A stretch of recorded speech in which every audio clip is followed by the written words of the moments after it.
Let's bring in Bloomberg's Stapczynski now. Stephen, clearly markets are not convinced by the White House, with Halima Croft from RBC saying markets remain acutely anxious. How strong is the sense of panic out there? Well, I mean, I think you could see just the way that prices reacted over the last 4 or 5 hours, right? They opened early Asia morning. You saw prices surge 25%, oil Brent nearing $120.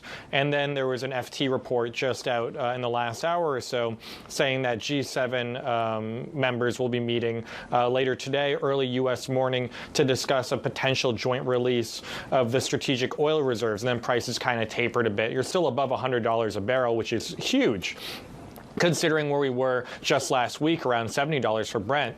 But I think that's what the market has been waiting for, right? They have been, when you hear the U.S. Energy Secretary talking about there's enough oil, it's not so much that, you know, there are some countries that aren't getting the deliveries that they need, especially in South and Southeast Asia.